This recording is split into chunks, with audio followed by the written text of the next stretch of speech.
श्री राधा वल्लभ लाल जी को वृंदावन में जिन्होंने विराजमान किया, ऐसे श्री हितरवंश महाप्रभु भगवान की वंशी के अवतार। हरिवंश महाप्रभु के चरित्र में एक बहुत सुंदर लीला आती है कि जब आप छोटे थे ना, तभी से आपका नियम था, प्यास लगती थी तो वही पानी पिएंगे जो ठाकुर जी को भोग लगा हो। ठाकुर जी की झारी जी का जल हो, ठाकुर जी का चरणामृत का जल हो, चाहे प्यासे मर जाएंगे लेकिन उसके अलावा कुछ नहीं पिएंगे। और भूख लगेगी तो वही पाएंगे जो ठाकुर जी को पधराया जा चुका है। उसके अलावा चाहे दुनिया के बहुव्यंजन सामने रख दिए गए हों, भूखे सो जाएंगे लेकिन ठाकुर जी की वस्तु लिए बिना नहीं सो। एक बहुत सुंदर लीला सुना है। एक बार हरिवंश बालक थे, छोटे बालक है, जैसे बालक खेल रहे हैं ऐसे छोटे से बालक थे।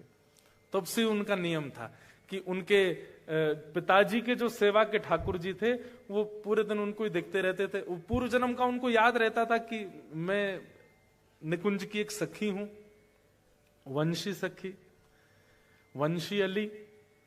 तो अब बालक को तो कभी भी भूख लगाती है, तो हरिवंश महाप्रभु की माता जी को इतना भोग रखना पड़ता था ठाकुर जी के आगे कि बालक को कब भूख लगावे, और कुछ पाते ही नहीं थे ठाकुर जी के प्रसाद के अलावा।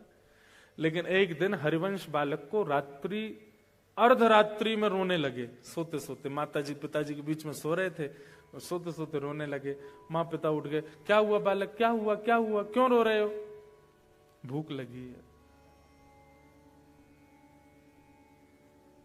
उनके पिताजी व्यास मिश्र तुरंत अपनी पत्नी से बोले, देवी लाओ कुछ खिलाओ। बोले, अरे कुछ खिलाओ, जानते नहीं हो आप ये बिना भोग लगाई कोई वस्तु पाता नहीं है। तो बोले रात्रि का कोई, बोले वो सब रात में पा चुके हैं सब लोग, अब कुछ ऐसा है नहीं, सब अमनिया है। अमनिया जिसका भोग ना लगा उसको अमनिया कहते हैं, सब अमनिया है, ठाकुर जी का भोग कुछ भी नहीं है अभी। लेकिन छोटा बालक रोए, अब उसके आगे कौन से वेद शास्त्र जिद चलती है। तो व्यास मिश्र जी बोले, सुनो अभी नींद में है, रो रहा है, इसको क्या पता, कुछ भी ले आओ, धर दो सामने। तो माता जी गई, कुछ ला करके हरिवंश बालक के आगे रख दिया। तो हरिवंश जी ऐसे लेकर के देखने लगे। तो माता पिता बोले, क्या देख रहे हो? बोले, इसका भोग तो लगा नहीं है। तो व्यास मिश्र जी बोले, तुमको कैसे पता कि भोग लगा कि नहीं? बोले, जब भोग लगता है तो मैं देख लेता हूं, ठाकुर जी की दतुइयां गड़ी होती हैं उसमें। मतलब सेवा व्यास जी करते हैं, उनको नहीं पता कि भोग में ठाकुर जी की दतुइयां गड़ी हैं। उनके बालक हरिवंश जी को पता है कि ठाकुर जी ने भोग लगाया कि नहीं। रोने लगे, रोते रोते। अब माता पिता चिंता में, रात में ठाकुर जी को थोड़ी उठाएंगे बालक के लिए, ठाकुर जी तो सो रहे हैं। लेकिन रुदन की आवाज हमारी किशोरी जी ने सुन ली। हमारी लाडली जी सेज सैया पर बेचैन हो गई। तो ठाकुर जी बोले, का भयो, सो काई कुनाए रही हो? अरे आपको आवाज नहीं आ रही? हरिवंश बालक रो रहा है। ठाकुर जी बोले, हाँ रो तो रो, काय को रो रहा है? बोले, यार इनको भूख लगी है, प्यास लगी है, और हमारे बिना भोग लिए कुछ पाते नहीं है। अब रात्रि में कुछ ऐसी सामग्री रखी नहीं, और आधी रात का समय, छोटा बालक, इसको कैसे मनाए? ठाकुर जी बोले, श्री जी रुको मैं कछु करूं। तो सेवा के ठाकुर जी प्रिया प्रियतम सचल हो गए, अंदर ही, मंदिर के अंदर ही छोटे छोटे स्वरूप सचल हो गए। और ठाकुर जी बिस्तर से उतर के गए, कहीं से जल लेकर के आए, आसपास जल रहता है ठाकुर जी का जारी जी में, जल लेकर के आए और श्री जी से बोले, किशोरी जी अपने पांव लटकाओ नीचे। तो जैसे सिंहासन से किशोरी जी ऐसे बैठ के पांव लटका रही हैं, इतने ही छोटे छोटे ठाकुर जी। और ठाकुर जी झारी जी के जल से किशोरी जी के चरण धो रहे हैं। हरिवंश बालक को पीने के लिए जल अमनिया कर रहे, जल को भोग बना रहे हैं ठाकुर जी कि वो वहां की प्यास बुझे। और फिर किशोरी जी से तो कहेंगे नहीं मेरे चरण धो, स्वयं बैठ के अपने चरण भी धो रहे हैं। दोनों के चरणों का जो चरणोदल था वो इकट्ठा कर लिया। और फिर बंटा भोग, रात्रि में ठाकुर जी के पास में कुछ भोग रखा जाता है, उसको लेकर के आए। और किशोरी जी तो बोले, लो पाओ, पूरा मत पियो, ने छोड़ दियो बालक को। किशोरी जी ने एक मुख लगा रही है, ठाकुर जी ने एक मुख लगा रहे हैं। मुख लगा करके सन्मुख पधरा दियो, और सन्मुख पधरा करके और कछु सामग्री भीतर से गेर दई। और तुरंत गेर के झटपट दोनों गए और रजाई ओढ़ के जैसे स्वरूप थे वैसे है कि सो गए। व्यास मिश्र जी को आवाज आई, बोले अरे ठाकुर जी के कक्ष से आवाज आ रही है।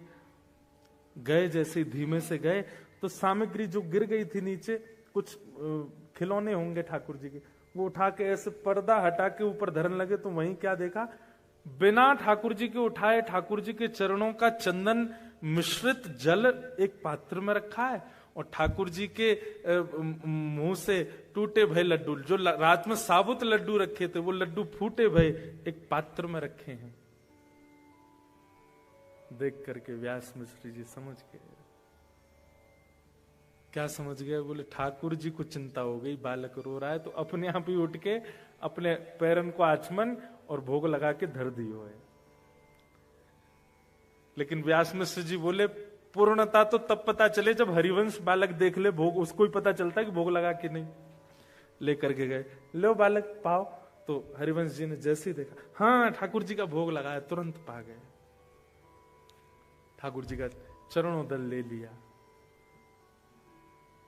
ऐसी स्थिति, इसको कहते हैं विरक्त इंद्रिय। जैसे आपकी जीव कैसी है इस वक्त, उसको छोले भटूरे का स्वाद पता है और वो उसी के स्वाद को याद करके आपको बेचैन करती है। छोले भटूरे चाहिए, छोले भटूरे चाहिए। आपकी जीव को स्वाद पता है पानी पूरी का, तो पानी पूरी का नाम लेते कईयों के तो मुंह में पानी आ भी गया होगा। आहा, खट्टा खट्टा पानी जब जीभ में जाएगा कितना सुख मिलेगा, आनंद आ जाएगा। लेकिन सख्य भाव जिसके अंदर होगा, ठाकुर जी के प्रति सख्य भाव जो रखता होगा, उसको बाह्य व्यंजनों का रस नहीं पता होगा। उसको पता होगा कि हमारे वृंदावन के श्री राधारमन लाल जी की कुलिया की प्रसादी, उसका नाम लेते ही मुंह में पानी आ जाए। श्री वृंदावन बिहारी लाल जी के सुबह की, अब आपने तो पाई नहीं होगी, सुबह सुबह बिहारी जी को पराठा भोग लगता, हमारे बिहारी जी को इतना स्वादिष्ट पराठा। आहा, श्री राधा वल्लभ लाल जी की खिचड़ी, क्या कहने, मेरे तो मुंह में पानी आ गया भाई थे। मन कर रहा कल की फ्लाइट थी वृंदावन जाऊं, पा लूं। मतलब आपके टेस्ट बर्ड्स, आपकी दर्शन की स्थिति देख, अभी नेत्रों को क्या चाहिए? सुंदरता, उसका रूप, वहां के लोगों का रूप, या वहां का व्यू, या वहां का सीन, ऐसे देखने की इच्छा होती है। लेकिन नेत्र इतने सुंदर कंट्री में रहने के बाद भी व्याकुल किसके लिए है? वृंदावन की कुंज गली देखनी है, उनको देखने के लिए। ये विरक्त इंद्रिय का लक्षण है। ये ठाकुर जी सखा मानेंगे तो ऐसी ही इंद्रियां होती चली जाएंगी। आप भगवत संबंधी वस्तु के अलावा किसी में आपको सुख मिलेगा ही नहीं। ब्याह में जाओगे, लड़का लड़की एक दूसरे को माला पहनाते, सब लोग आहा क्या राम सीता की सी जोड़ी, आपके मन में आएगा खाक राम सीता की सी जोड़ी। अभी आपने हमारे वृंदावन प्रिया प्रियतम बसो मोरे नैननु में यह जोड़ी, बसो मोरे नैननु में यह जोड़ी। नव दुल्हे ब्रजराज सांवरो, नव दुल्हे ब्रजराज सांवरो, दुल्हन राधा गोरी, दुल्हन राधा गोरी, बसो मोरे नैननु में यह जोड़ी, बसो मोरे नैननु में। हित हरिवंश करीन्यो छावर, हित हरिवंश करीन्यो छावर, चिरजियो यह जोरी, चिरजियो यह जोड़ी, बसो मोरे नैननु में यह जोड़ी, बसो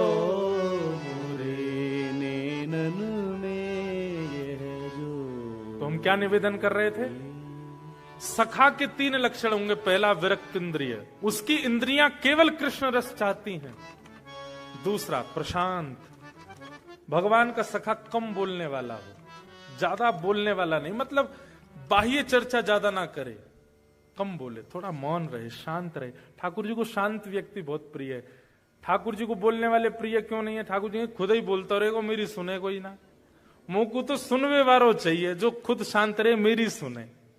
हमारे ठाकुर जी बोलते क्यों नहीं है? हम बोलवे को अवसर ही नहीं दे रहे उन्हें, हम ही बोलते रहते हैं। तो प्रशांत आत्मा।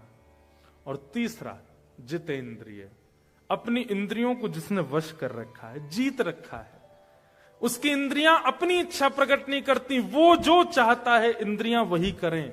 ऐसी स्थिति जिसकी, ये 3 लक्षण जिसमें आ जाएं वो सखे। सखा ठाकुर जी का बनना है तो 2 ही उपाय हैं, या तो ये 3 लक्षण अपनाओ, या फिर गुरु के प्रति दास्य भाव रखो। गुरु कृपा करके ठाकुर जी को सखा बना देंगे। और नवदा भक्ति का अंतिम भाव है आत्मनिवेदनम। आत्मनिवेदन मतलब हमारे ब्रज में एक पद गाते हैं, ठाकुर जी के शयन में हम रोज गाते हैं।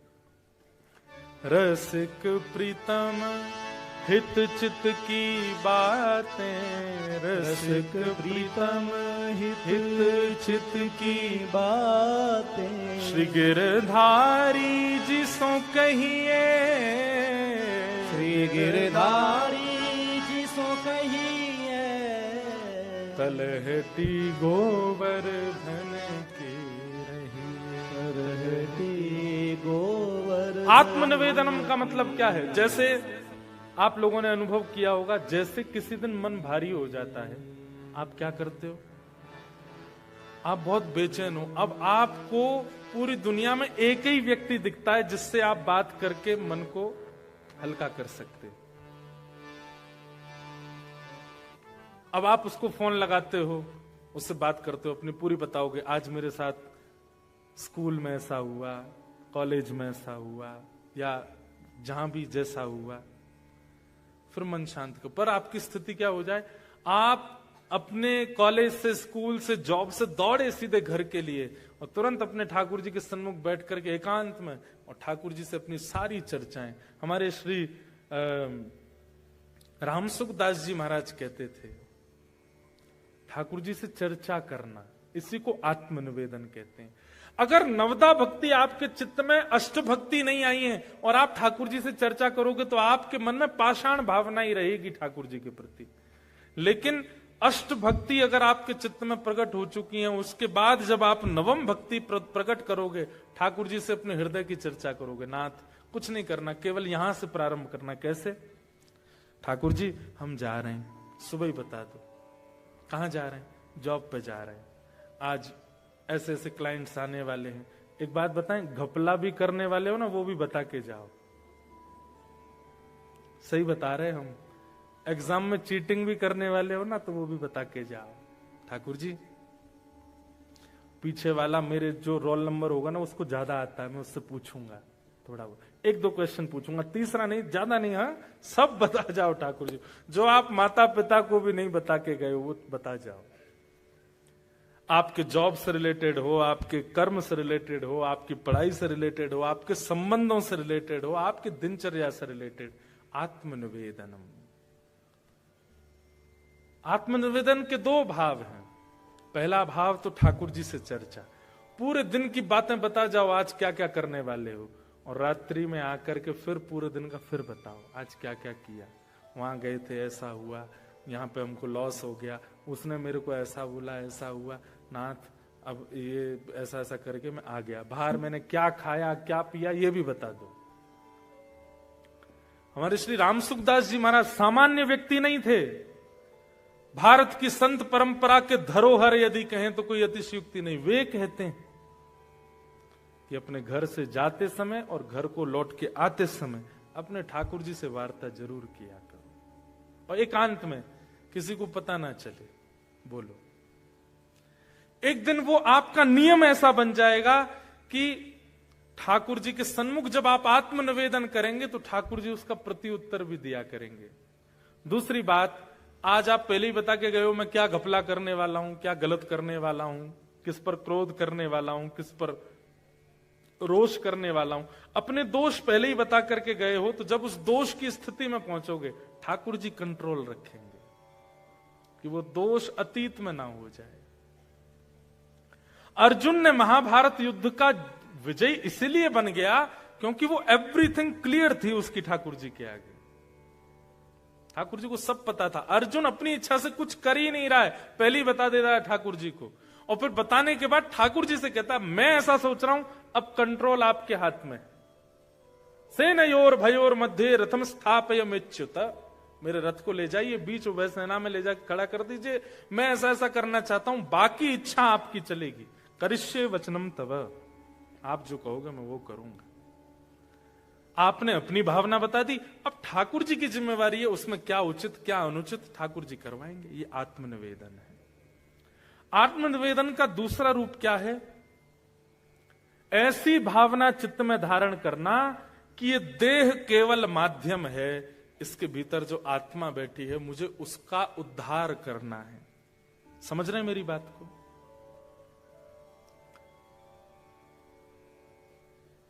आप विदेश में रहते हैं, लोग लंदन में रहते हैं, अमेरिका में रहते हैं, ऑस्ट्रेलिया में रहते हैं, लोगों से मिलते हैं। हर किसी का उस देश में बसने का भाव नहीं होता, हर किसी का। कुछ कुछ लोगों का नहीं होता है। कुछ लोग किस लिए गए विदेश में कि हम महाराज जी बस इसलिए आए हैं, ये करना है, ये हो जाएगा, हम वापस अपने देश चले जाएंगे। ठीक वैसे ही आप आत्मा हैं और आप इस देह में आए हैं। इस देह को ही पोषण करके, इस देह का ही दास बनके या इस देह की ही इच्छाएं पूर्ति करते हुए नहीं रहना है। इस देह का माध्यम लेकर के श्री राधारमण की प्राप्ति करनी है, वो उद्देश्य है हमारा। क्योंकि हमें पता उनकी प्राप्ति के लिए देह ही है, इसी से ही कर सकते हैं हम।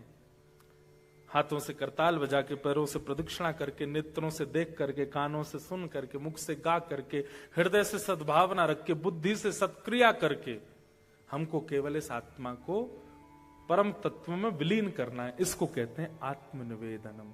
अपनी आत्मा का ठाकुर जी के प्रति, अभी तक आपने लड्डू निवेदित किया, भोग निवेदित किया, 56 भोग निवेदित किया, फूल माला निवेदित की, पर अब आत्मा निवेदित है, मैं आपका हूं। बस इसको आत्मनिवेदन कहते हैं। तो आत्मनिवेदन के दो स्वरूप हैं। एक स्वरूप तो चर्चा, वो भक्ति का स्वरूप है, और आत्मनिवेदन का दूसरा स्वरूप कल्याण का स्वरूप है।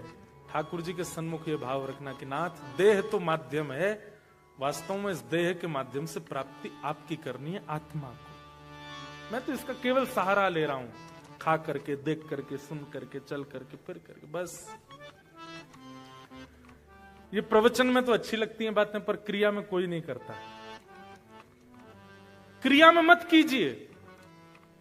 वहां आप जो कर रहे हैं वही कीजिए, जो खाना खाइए, जैसे, पर मन में ये बात रहनी चाहिए आपके कि देह से मैं खा जरूर रहा हूं, देह से मैं भोग जरूर रहा हूं, देह से मैं करता हूं, पर ये मेरा उद्देश्य है नहीं। उद्देश्य भगवत प्राप्ति, इसी को आत्मनिवेदन कहते हैं।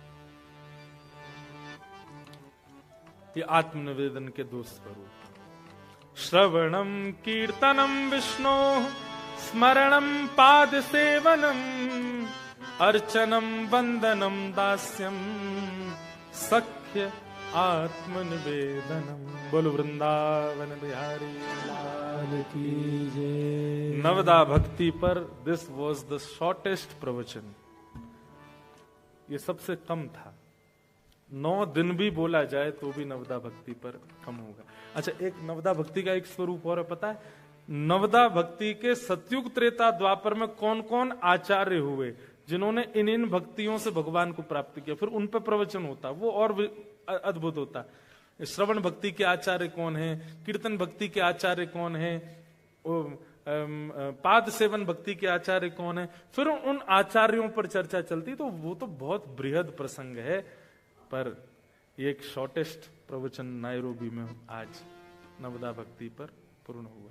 बोलो वृंदावन बिहारी लाल की जय। तो आप लोगों के हृदय में विराजमान ठाकुर जी से मेरी एक हम्बल रिक्वेस्ट है, ये नवदा भक्ति के भाव, इनको केवल प्रवचन समझ करके मत जाइएगा, थोड़ा सा चिंतन कीजिएगा। और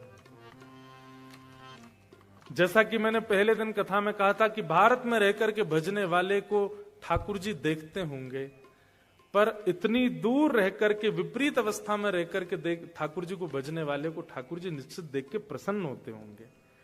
आप लोगों को ये अपॉर्चुनिटी मिली है कि आप वियोगात्मक भक्ति कर सकते हो, क्योंकि आपके लिए जगन्नाथपुरी, द्वारिका, वृंदावन सब बहुत दूर है। कैसे आऊं रे नंद लाला तेरी गोकुल नगरी, बड़ी दूर नगरी। मीराबाई कहती दूर नगरी, बड़ी दूर नगरी, दूर नगरी, बड़ी दूर नगरी। मीरा के प्रभु गिरधर नागर, मीरा के प्रभु गिरधर नागर। तुमरे दरस बिन मैं तो हो गई बाबरी, बड़ी दूर नगरी। हाँ तुमरे दरस बिन मैं तो हो गई बाबरी, बड़ी दूर नगरी। ये भाव आप लोगों को गाना चाहिए। बहुत दूर है यहां से वृंदावन, पर जैसा कि मैंने कहा देह के लिए दूर होगा, हृदय के लिए तो आप जहां हो वहीं वृंदावन प्रकट कर सकते हैं। इसलिए आप सबके हृदय में विराजमान मेरे ठाकुर जी को बारंबार प्रणाम। और इस 3 दिवसीय सत्र को हम आज यहाँ विराम प्रवचन को दे रहे हैं। उत्सव तो अभी प्रारंभ होगा। बहुत बहुत धन्यवाद हमारे जानी फैमिली और शाह फैमिली का, जिन्होंने पूरे नायरोबी के इतने सारे वैष्णवों के लिए यह 3 दिन का सत्संग सत्र किया। एक अंतिम बात हम पूछें, 3 दिन कम लग रहे हैं ना? हैं? इसलिए अगली बार हम 5 दिन के लिए आएंगे। और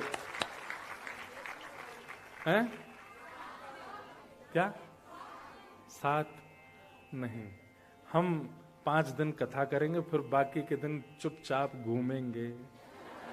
आप लोग यहाँ आकर के बसे हो तो आप लोगों का फायदा क्या लेंगे? हम आपके घरों में रह के यहाँ घूमेंगे भी, थोड़ा अपने लाल जी को घुमाएंगे भी। तो 5 दिन का सत्र है और डेट भी लगभग सुनिश्चित है। एक कथा को विश्राम करके यहाँ का सत्र दिया गया है। कौन सी डेट थी? 5 मार्च से लेकर के और 10 मार्च तक, 5 to 10 मार्च 2026। आप सब लोग तैयार रहिए, अभी से ही तैयारियों में लग जाइए। और ये पहली कथा है, आप लोगों से हमारी भेंट पहली बार हुई है, अच्छा मिलन हुआ है। अफ्रीका के लिए एक मन में ऐसा भाव रहता तो बहुत गर्मी पड़ती होगी, पर यहाँ तो भाई क्या अच्छा मौसम रहता है। मैंने अभी तो ये समर चल रहा है और बोले हाईएस्ट समर और चल रहा है, तो फिर तो आनंद ही आएगा। तो अगले वर्ष हम आएंगे, तब तक के लिए आप सब लोग ध्यान रखिएगा अपना। बोलो वृंदावन बिहारी लाल की जय।